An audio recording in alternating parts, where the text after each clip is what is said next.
So tonight we want to thank everyone for logging on to our podcast tonight. Tonight we're doing something a little bit different than our normal Thursday night live. We're actually pre-recording. So you're watching right now. This is a previously recorded podcast. We're expanding Silly Panda Media as far as what we're able to do, our capabilities for podcasting live. So we're on site right now in Camarillo at Glamour Studios, and we want to thank you for joining us once again. Please feel free to share the link. So tonight we're here at Glamour Studios in Camarillo with the beautiful owner Yedit in Camarillo.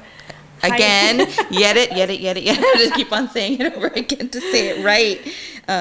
Yedit Alcantar, yes. Right? Alcantara.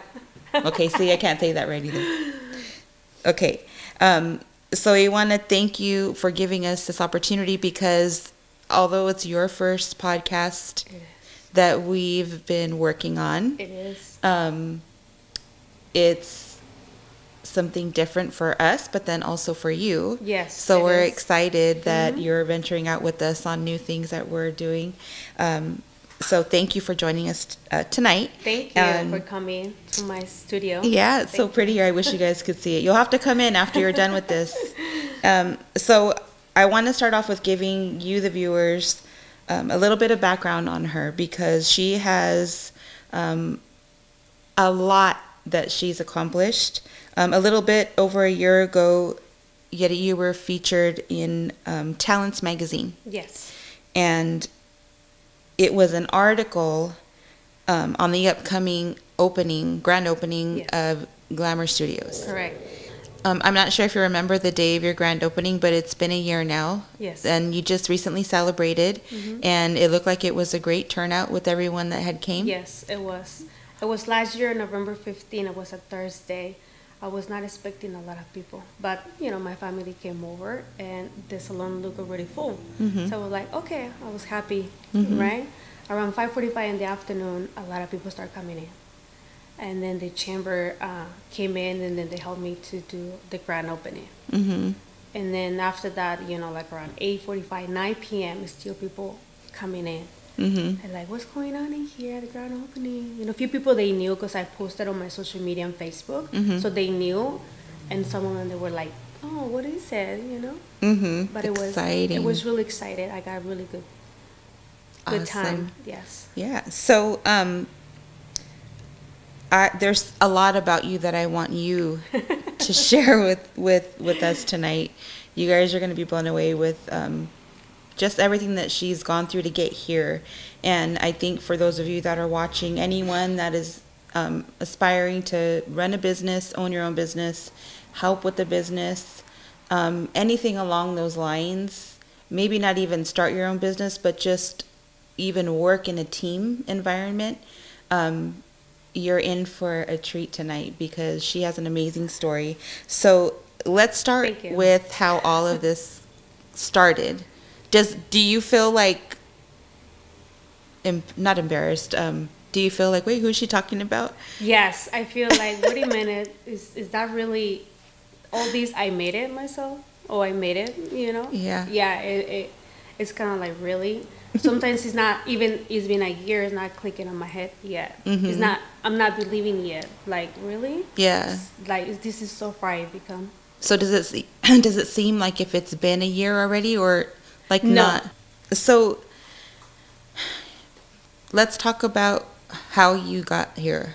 So you were only 14 years old. I'm going to take you guys way back because I want her to share.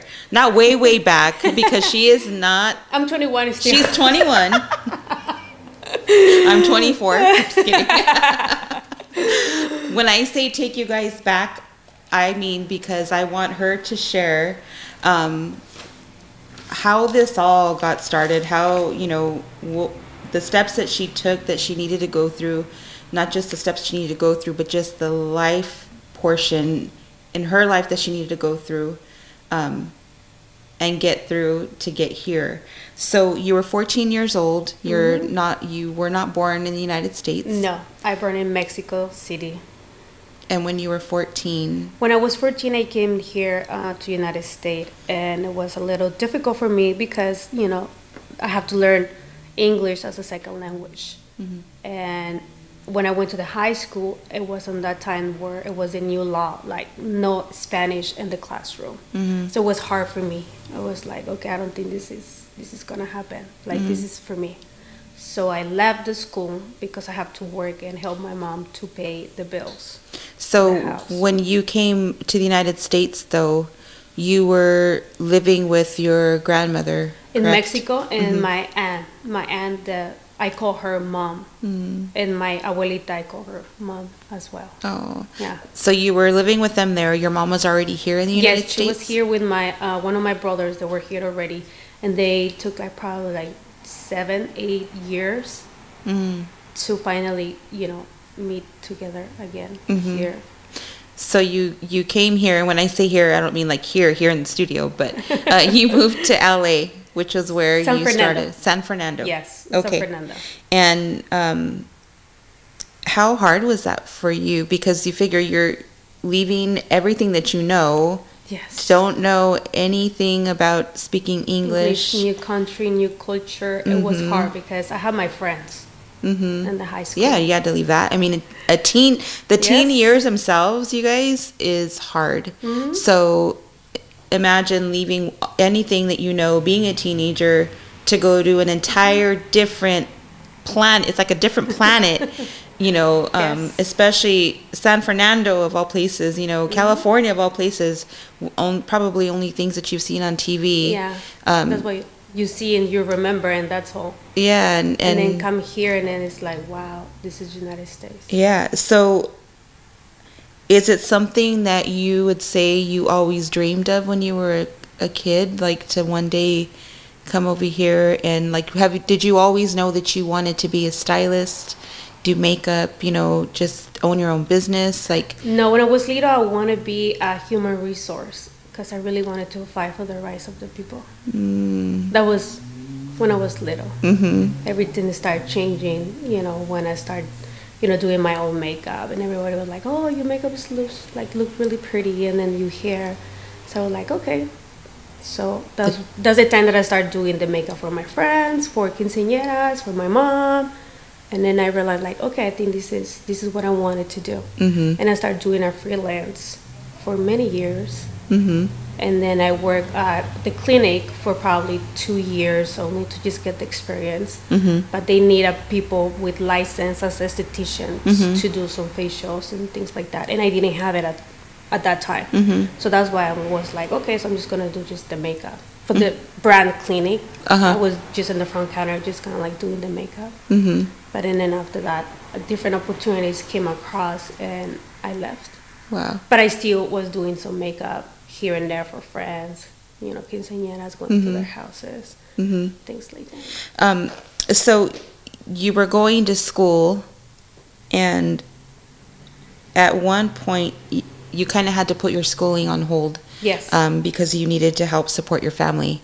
And so when you got to that point, here you have your dream that you're wanting to pursue what you love doing, but then it kind of gets stopped. Yeah, because I gotta help. Right, because you gotta help your mom, and it's not that was a bad thing at all, but at any point, having to help your mom, obviously you had to work. Yes. To financially help support. At any point along that time when you put your schooling on hold because you're doing it for a good reason, did you ever think, I don't know if I'm ever going to be able to, did you ever doubt that one day you would be here? I had my little second thoughts about it because I gotta work. At that time, I was having 2-3 jobs at the same time, and I was helping my mom, but I was thinking about until what point I want to keep doing this. What's going to happen with my dreams, what's going to happen with what I want. But I just kind of like, just let it be, let it go, and then just go by the flow, and then keep going with my with my 2-3 jobs, and let's see what the life has for me. And tell everyone watching what your work line was at that period of time, like how you helped support your family, but what kind of work were you doing? What industry? I was working at the fast food restaurant all the time. Mm-hmm. All the time. I worked for 21 years in only one company. And in my other little jobs, it was like across the street from my house. It was another fast food restaurant as well. And then I used to be like, model.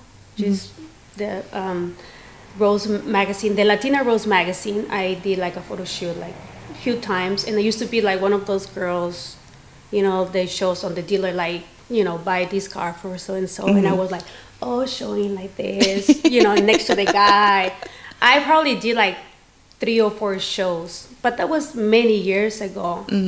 And that's basically what I did. And you guys that are watching, it wasn't the lowrider magazines that you see the girls in the bikinis. No, she's no, classy model type. Yeah, not that that's not either, but it wasn't the lowrider magazine. It was for professional for cars. Yes, it was dealership for cars, type and stuff. then for the Latina Rose magazine, it was more like showing the power of the Latinas. How they're coming to this country and they do, like their dreams, how they work, things like that. That was the whole message for that magazine. And during that time, what drove you to not give up on pursuing your dream? I'm always the fighter. I'm always like the go-getter. Like if I see something that is gonna be hard for me, I'm a hard head. It's like no, I'm just gonna do it. I'm gonna do it. Sometimes yes, I get to that point where like I need to give up, but and then I'm kind of in the back of my head. I have the people that believe on me, and I just don't want to let those people down. Yeah. So that's why I kind of like keep going. You let that push you to pursue. Yeah, it's like, no. Yeah. People are watching me, my mom, my husband, friends. Like, no, I can't let these people down. Yeah. So I think what a lot of the viewers don't know either, though, is, it kind of sounds like basic, okay, she, worked, had to take care of her family. Now she owns her studio, but it wasn't that easy.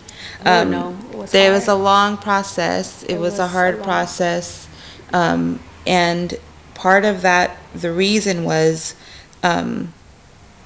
because you didn't have your papers. So in 2012, something wonderful happened to you. Yes. Tell us about that, the whole DACA, for those of you that aren't aware. 2012, it was Obama signed the DACA program for all the dreamers. And I consider myself dreamer, even though at that time I didn't finish my high school, but I did finish after around 25 years old. I did finish it.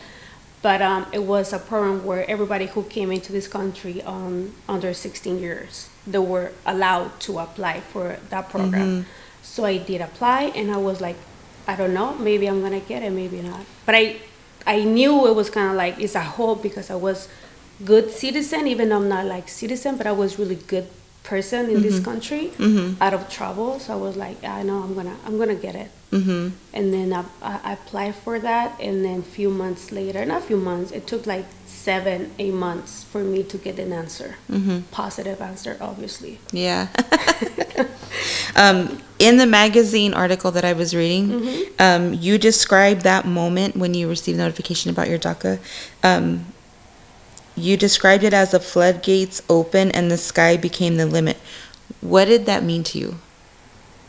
I mean, the sky's the limit, of course, but like, did you really think that one day you really would? Was that your ultimate goal? Are you okay? It's okay. It's a little sentimental, having something like that on your hands for a person like me. It means a lot, because I felt that somebody was cutting my wings. And when I got the chance to receive the DACA, and the country gave it to me, that this is your paper, show me what you got, show me why I'm giving you these papers, it put me like, thanks God. It means a lot to me. Yeah.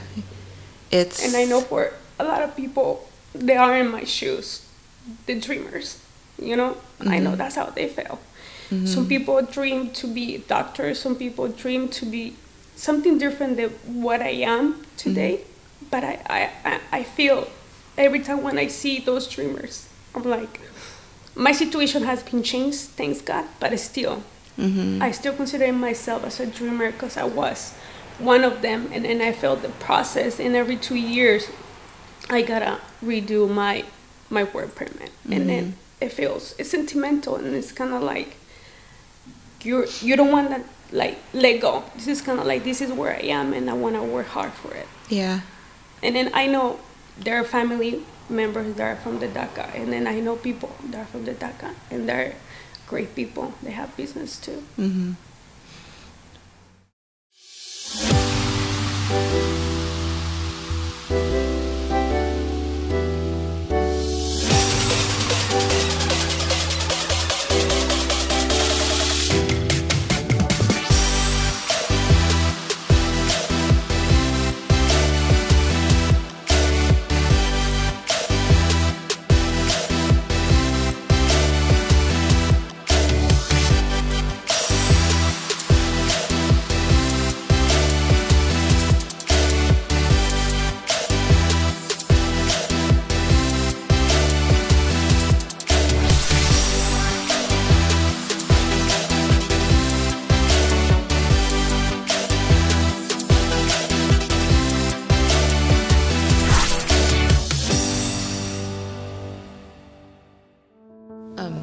I think that it's something for you that drives you in that way, to see yourself, you're going to go for it and go after it. I can tell you, and I'm pretty sure the viewers also that are watching, is that people that are born here in the U.S. don't see that opportunity. Yes. And I think that's a whole debate in itself, and I'm not going to get political. I'm not going to go into that part.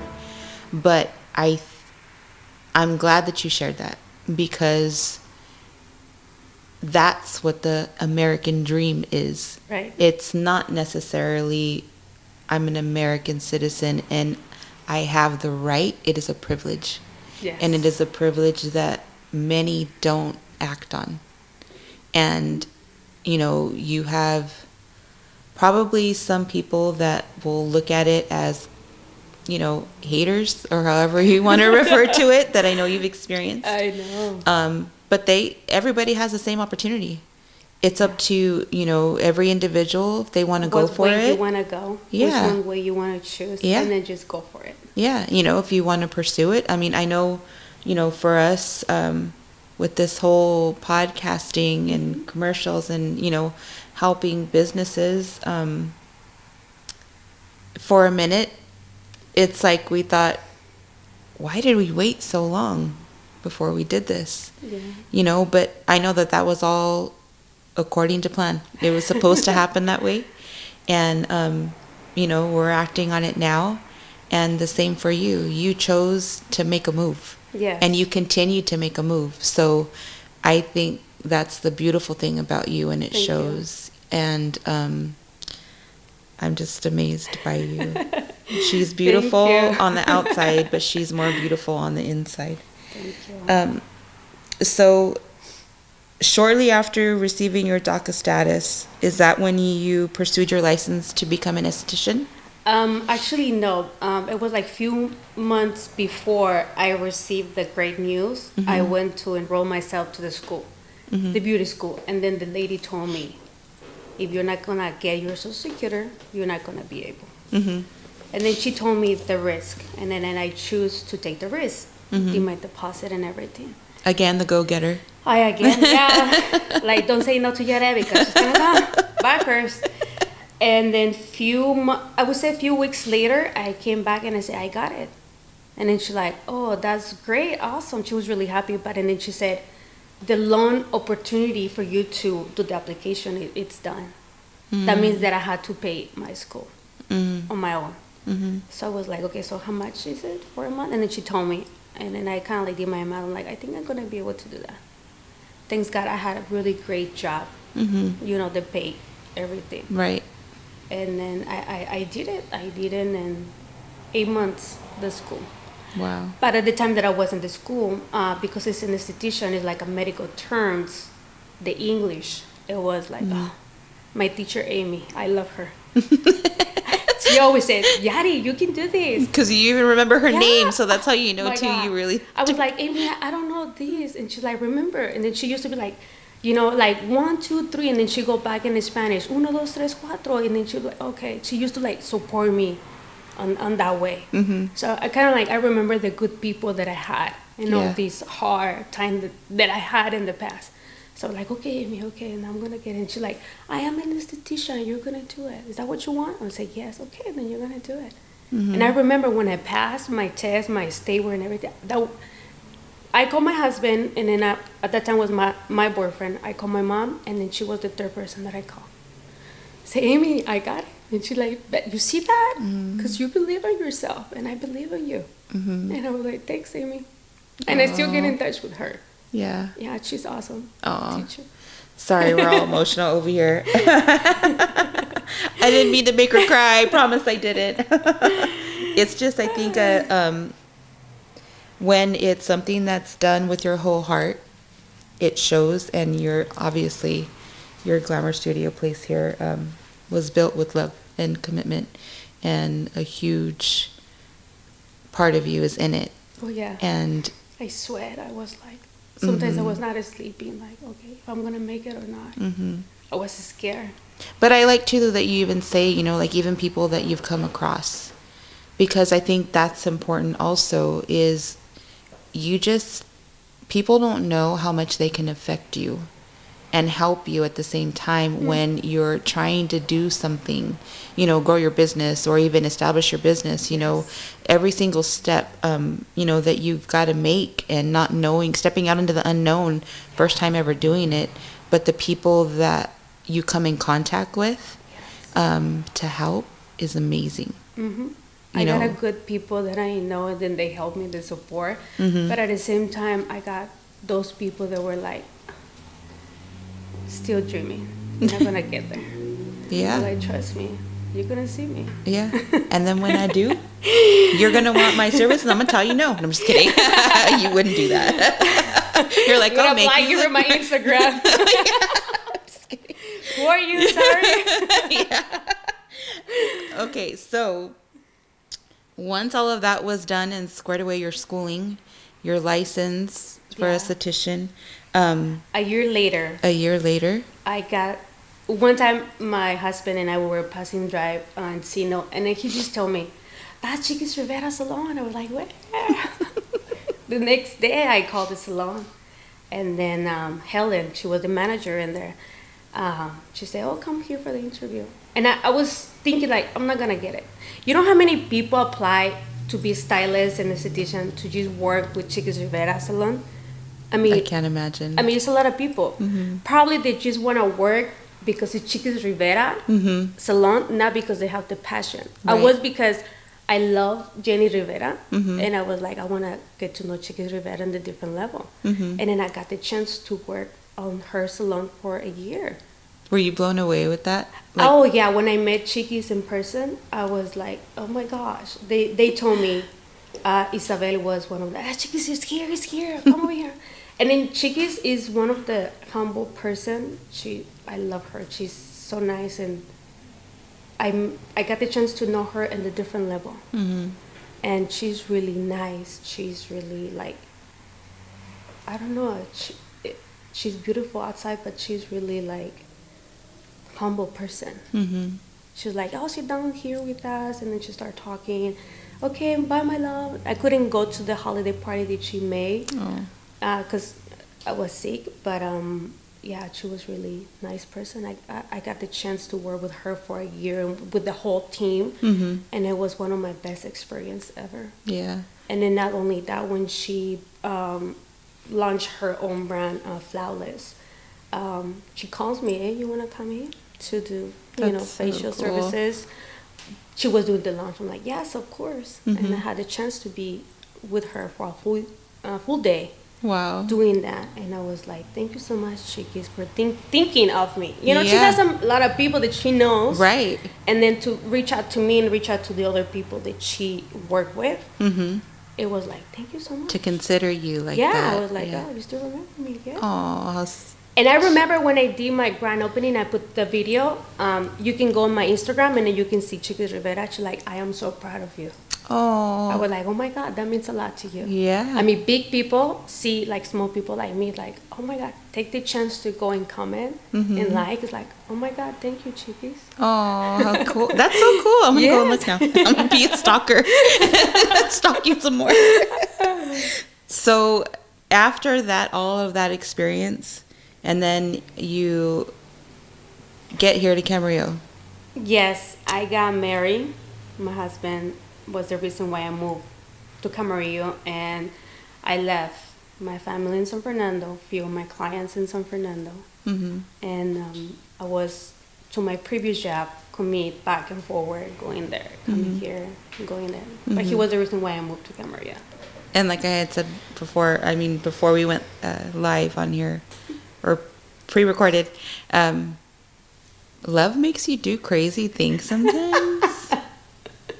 But he's the love of your life, and he supports you, and he's been a big part too of how you're even able to be even here now, you know. And I think that's wonderful of him. And so if your husband's watching, you have an amazing wife, you're an amazing husband. Thank you for supporting your wife. No, seriously. Yes, when your spouse supports you, that's probably like the biggest weight off of your shoulder, or vice versa, you know, if you were supporting him also, because it goes both ways, and it shows. And so thank you to your husband. Again, love makes you do crazy things. So tell us now how you came across here. So now you're ready, you have your license, you have your money, you know you want to open up a salon. You have, you know, a salon envisioned in your mind of what you want, or kind of along the lines of what you want, and you're looking for a place. Well, that is start, you know, when I moved here, I kind of like, I need to get to know the people.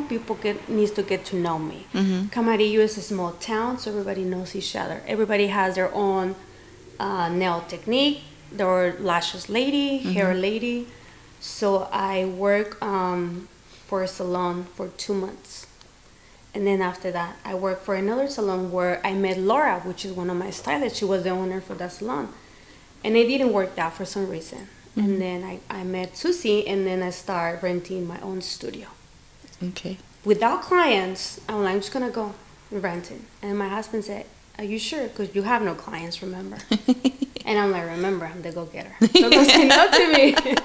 So I ran the studio, and I was there with Susie for 2 years. I started having my previous job in my studio for 2 years and a half. Okay, and then I'm going to remind the viewers, your previous job was driving back and forward to San Fernando, Woodland Hills. And what time were you leaving in the morning to get to work over there? I need to get up at 2:30 in the morning, 3 o'clock to be there at 4 o'clock, 4:30. Because that was your start time over there, right? Yeah, that was my start time. And then from the time that you started there and left there, catching the crazy traffic to get here, what time would you get back? I had probably 2:30, leave from there. So you would get here like 4:30? 3:30, okay. 3:45. On a good day? If I was leaving at 3 o'clock from there, I'm like, oh my God, I'm going to get home until tomorrow morning because for the traffic.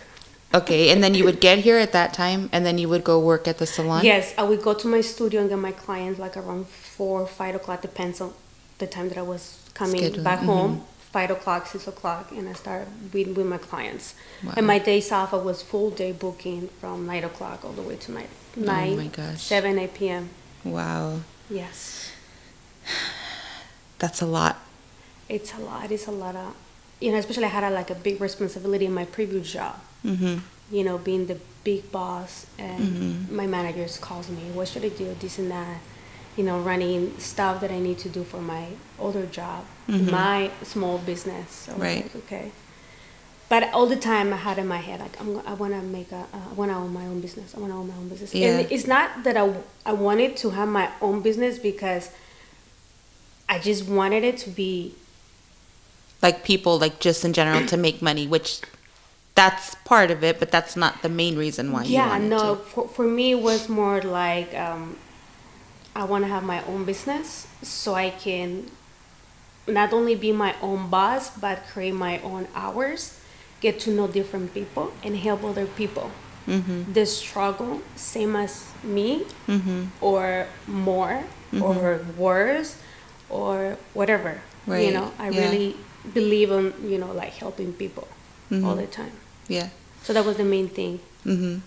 So you find this place at the time Yes. that was empty. Empty. And for those of you watching, where we're at, Glamour Studios is in Camarillo, which I didn't even know before we started. We were talking, and you shared what it was before. You want to tell them what it was? Yeah, it was like Kentucky Fried Chickens in 1970s. Oh, crazy. I don't know for how many years Kentucky Fried Chicken was here, but everybody knows this place. Oh, it's the Kentucky Fried Chicken building. Everybody except, you know, anybody else like me or... Yeah. Oh, they used to... Some people say, is that the Chinese restaurant? Because it was a Chinese restaurant. Oh, still? Like, I think so. I'm not sure. Yeah. Then other people said the Palm Reader building. And some people believe, like, there is spirits in here. Do you feel anything? But I'm like, no. Actually, when I walk in, and then the owner showed it to me from inside, I had, like, a good feeling. And then I picture everything. Like, no, instantly. Instantly, I had the feeling like this is what I want. This is the building for me. You know, sometimes you get those feelings like, no, let's get out of here. Right. So when we were talking earlier, you did say like there were other places that you had looked at, but you were like, nah, I don't think so. I didn't like it. It was just because of the price. It was because of a bunch of stuff they asked me that I didn't have at that time. And plus, when I walk in, I didn't feel like I didn't picture anything. It started like picture everything. I was listening to the owner, like, this is the rent, this is how much. I start doing my math. That's the rent, light, this. I know I'm not gonna make it. Let's get out of here. When I came here, I know the owner was talking to me, but I was picturing everything. Where it's supposed to be like, makeup, front desk, chairs, here and there. And when he opened the back door, because there was a wall in there, he showed me, there is more stuff in here. Okay. And then I said, oh my God, it's big. So I was like, this is the place that I wanted to do my business. And at one point, before you started anything in here, you did ask him with the wall, can I tear down the wall? And he was fine. Can I do this? It was a carpet in here. Can I do this? He said, yes, totally. You can do that. Wow. So you find the place, and then you start to work on it. So on social media, your Instagram, I remember seeing when you celebrated your 1 year, which it was in November. It was November 15th. Yes. You opened your studio. So at your 1 year anniversary on Instagram, you shared a year prior, when you were starting to get everything set up, and there was nothing in here. It was the video that I saw had no flooring. No paint on the walls. Nothing. I saw wood, I think, just kind of stacked. Everything that still needed to be put together in its place, and, you know, everything. So to now where you have your pretty pink pillows and your pink chair and the pretty decor, you know, you have, you know, Christmas in here, the tinsel and all of that. How did you see all of this in your head from scratch to build it? You know, did you ask anybody like, hey, what do you think about this? Like, did it ever occur to you like, oh, well, I need somebody else's opinion or for like an approval? I did ask like my sister. I did ask at that time. I found a really good architect that he will become a really good friends. He is interior design as well, so he would give me his opinion. Right. And then my husband will be like, yeah, I think I agree with him. Yeah. And now that guy, the one that we're talking about, the contractor, correct? He played a really big part in helping you get the studio started, just with all of the building portion. He helped me a lot. I believe that when I call my brother-in-law, like, hey, do you know someone they can do plans, submit plans to the city? He's like, yeah, I think I got the right person for you. He did tell me, give me a few minutes and I call you back. My brother-in-law, he didn't call me back. Who called me back was Carl. And the next day, he's like, hey, I'm Carl, I'm the architect. What can I do for you? You know, ask me questions. When he came in, he's like, "Oh my God, Yari, this is so easy. Don't worry about it. You're gonna get it done." But I did ask him, like, "Are you sure? Be honest. If you cannot make it, just let me know." He's like, "Oh my God, trust me. This is so easy." When he told me the price, I'm like, "Serious?" English is my second language, so I told him, like, went back again and repeated, "This is the amount?" He said, "Yes." Okay. And then I told him my experience from the previous architect. Right.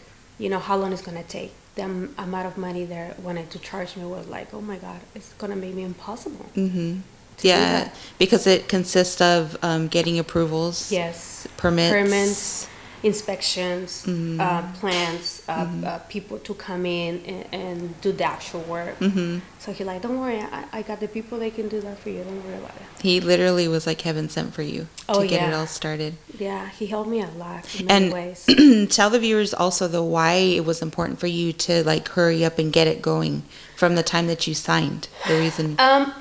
It was because I had my clients, so after I told the other lady, Susie, I'm leaving certain time, I was like, where am I going to put my clients? I got clients, they need my services, and then I was like, I really need this salon to be ready by this day. For things didn't happen, thanks God, Susie was able to keep me another month so I can take my clients. But it was like, I was pushing Carl, like, hurry up. And then, yes, we did it. We opened doors, but for my own clients. Right. Because I only use the room.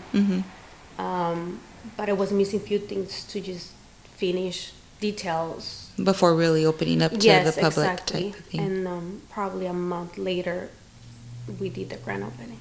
But to think from how long you probably could have waited before opening, that's a long process. Anybody that has even worked with building procedures, whatever city, certain cities are different with what their requirements are.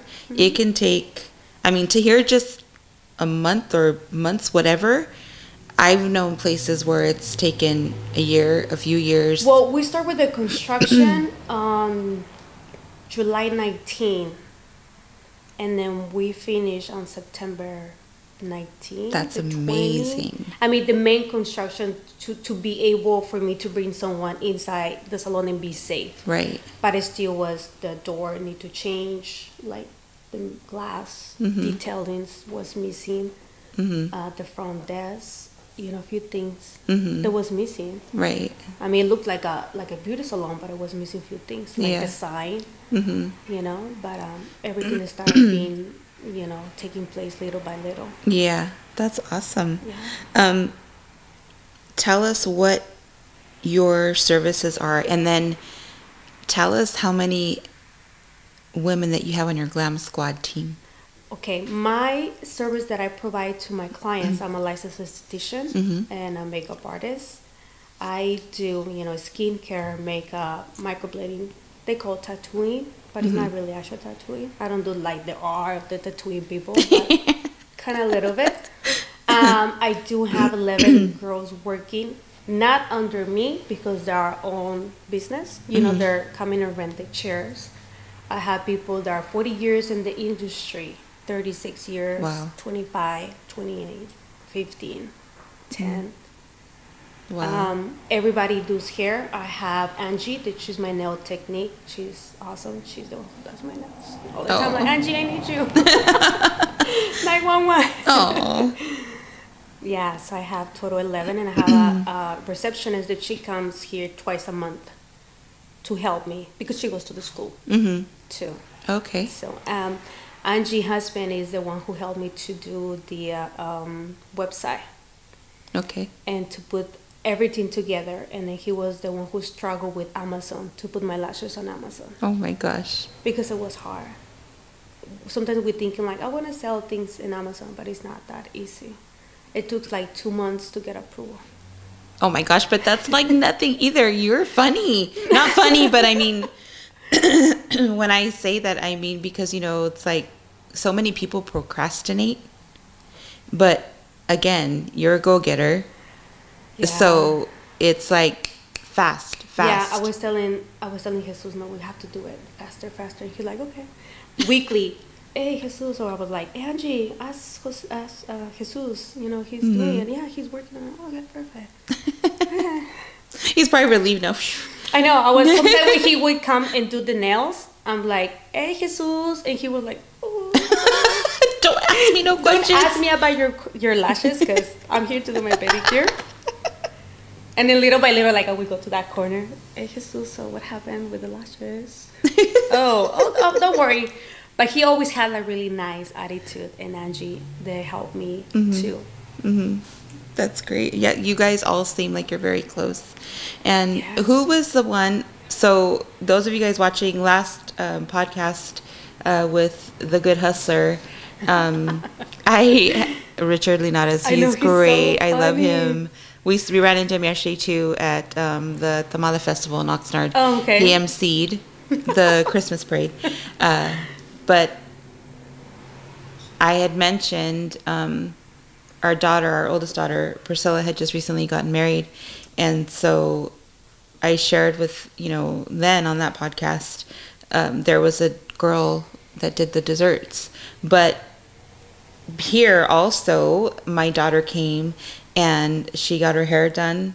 And then Yetta did her makeup, Yes, I and did her you makeup. did an amazing job. She looked beautiful. Thank you. My daughter's beautiful on the natch, but Yeah. for her special day, it was just. I mean, I don't know. I know you remember when I came in, I was all, God, crazy. It was such a crazy week. That whole week was crazy. But for her, it was so weird just seeing her in the chair. So who was it that did her hair? I was Laura. Who did Laura. the hair. Okay, Laura, did if the you're hair. watching, thank you so much. I got the veil in the right pocket of her hair. She looked beautiful, and Thank you. her That's the point, to makeup- make people Yes. that are beautiful already, but we just want to make them on the special day to feel more special, to make them relax. Don't be Yeah. nervous. Let me be nervous, not you. Oh. Just enjoy your day in the chair. Yeah, well, and you were so calm too, because like when I got here, I felt like I was all like on Remember, edge. And, I work with brides, so Yeah. I know how they are sometimes. Ah! yeah, Some of them, they're like, don't worry, my dress is not ready yet. Yeah. What time you're married? At 3 o'clock. And it's 12. Your dress is not ready yet. yeah. Well, she was like that too. She was very like calm. I think I was the one that was being all nervous. She was just whatever, mom, whatever. As a bride, I was that. calm. I was not crazy. Never. But you're making up for it with your business, so you're all come on, let's go. Right? I know. So thank you, because you You're did an amazing welcome. job, and she looked beautiful. I know you saw the pictures too Yes, of I her in saw the a wedding, few and pictures. And after that, it I was post lovely. our own picture. I didn't want to yes, post I it saw it. because I always wait. Sometimes they want to wait because of the, it's dependent of the culture. I don't Yeah. want my future husband to see me, so we wait until Right. a few weeks later. Okay, and then we post the Yeah, pictures. yeah, no. So thank you so much. She She was looked wearing my beautiful. lashes, by the way. She Glam. was. She was, and she's She's she's still like, putting Mom. in the She box? told me, yeah, Mom. I have like 20 some uses after this Yes. too, and I tell her I'm so jealous. She looked beautiful though. Thank you so much. You're welcome. So okay, let's get back now because I got off track. So from the time that you got the keys and you were ready for your grand opening, how long was it before you had an actual client? Not your clients that you'd already had, but an actual client that you got from moving in here. It was probably I would say a few weeks later, the grand opening. Yeah. Because remember, I didn't have no hairdresser. Yeah. But even though I didn't have no hairdresser, I started doing the promotion for the salon. I ran like an ad across the street with the gym, so they can show those videos on the commercials. Right. They show Glamour Studio and what the services and things like that. Until Jessica came in, and then I told her, take the chair, like take it. She's thinking that I'm helping her or I helped her in the beginning. But she's wrong. She helped me. Oh, sweet. And then I told her a few months later, Yeah. if you're thinking that I help you, that was backwards. You helped me. Because Yeah. that was the time that I didn't have no one in the salon. Yeah. And then right after it came in, Laura, with, she's the one with 20 experience. Yeah. And then Kat, that she does all the brides and things like that. And then Angie, the nails, and then Kelly. and then everything. So you went from being just you, just me, to 11 girls. 11 girls. That includes you, the 11? Yes, and the receptionist that includes. Well, I don't want to say she doesn't count, but she counts because she's here twice a month. Yeah, but she's still a part of your team. Exactly. That's awesome. Mm-hmm. That's in a year. I know. When I didn't have no one, now I have 11 girls. Yeah. That made me feel sometimes that, I had the chance to work with people that have a lot of experience, and I'm learning from them every day. Mm-hmm. I'm really thankful for them giving me the chance to work with them. Mm-hmm. So Yeti, what is your ultimate goal with any client that comes in and sits in your chair until they leave the front door? What do you want them leaving with? I want them to feel that when they walk in, they trust us, even though they're sitting on my chair or stay in my room on one of my stylist chair. They feel that every money they're spent in the salon or any services that they're getting in here is mm-hmm. worth it by the end of the day. Mm-hmm. And they can refer, friend, sister, any family member, they can refer to us and leaving with a great experience. All right, you guys. So look her up, come in, stop by, let her know that you heard from her on the podcast. Give feedback, and thank you again so much. I'm so glad that we finally got to do it. Thank you. It wasn't as bad as what you thought, right? No, it was easy. Now you get to do it in front of a lot of people one day. No, not yet. Thank you so much for those who are watching this. I really appreciate it. Thank you for coming. Yeah, thank you guys for watching, and we'll catch you next Thursday. Good night.